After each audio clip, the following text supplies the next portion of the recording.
Hai semua, Assalamualaikum dan salam sejahtera. Bertemu lagi di Ayung's Kitchen. Jangan lupa like, subscribe dan share ya. Untuk resipi kali ini, Ayung nak kongsikan cara-cara membuat salad ubi kentang dan telur rebus.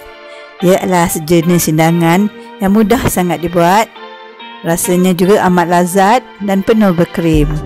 Ia sesuai dimakan pada bila-bila masa sahaja, serta juga dijadikan sebagai snack dan hidangan untuk sarapan pagi. Jom kita mula buat. Bahan-bahan yang diperlukan: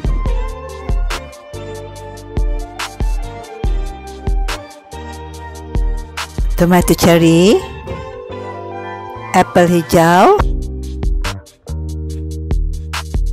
daun salad,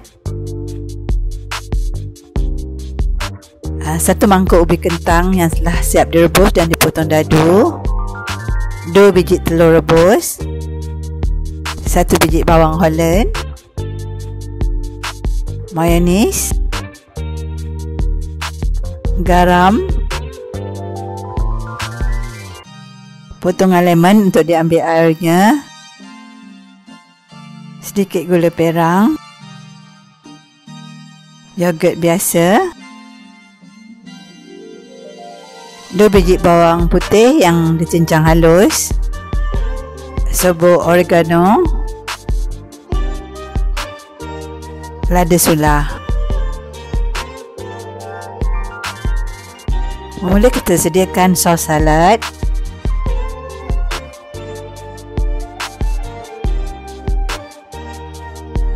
Masukkan 3 sudu besar mayonis dan yogurt ke dalam sebuah mangkuk.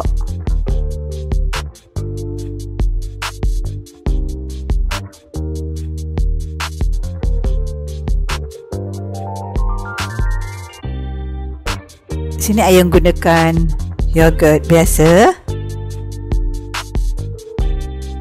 Kemudian boleh masukkan gula perang, garam dan bawang putih yang telah Ayung cincang. Gaul sebati.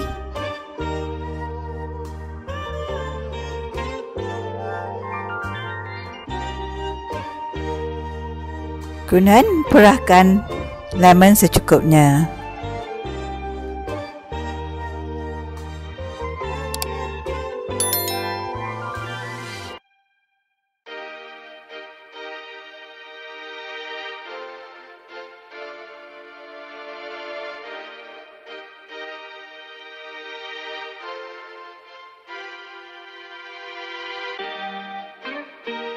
Masukkan sedikit serbuk lada sulah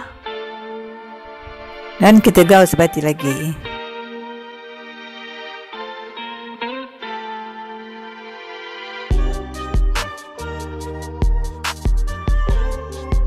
Dan potong apel hijau. Kita boleh potong ikut cita rasa masing-masing. Di sini Ayung potong nipis.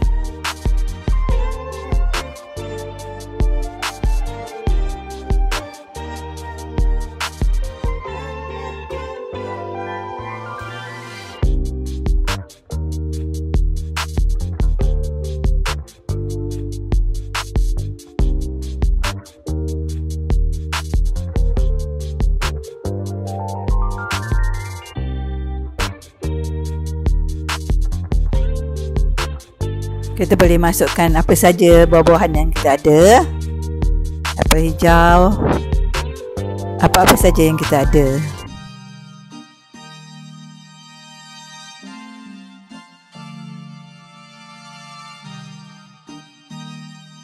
Kemudian potong bawang Holland. Bawang Holland juga yang potong dadu.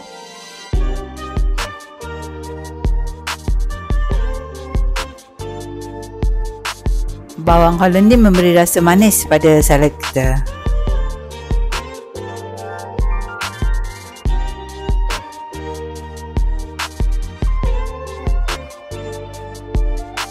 Kemudian masukkan kentang yang telah siap Ayung rebus, tomato cherry,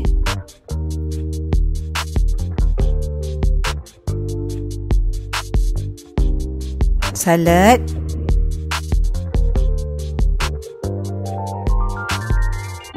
Kita gaul rata.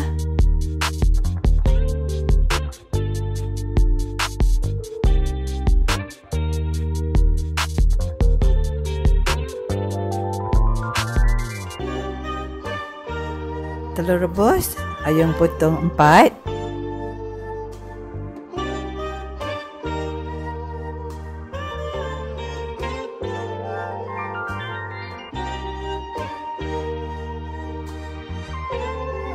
Kemudian Ayung masukkan sedikit serbuk oregano. Alhamdulillah, siap dah salad telur rebus dan ubi kentang kita. Amat sedap, lemak dan penuh berkrim. Selamat mencuba ya kawan. Terima kasih kerana sudi menonton dan sehingga bertemu lagi di video yang akan datang. Assalamualaikum warahmatullahi wabarakatuh.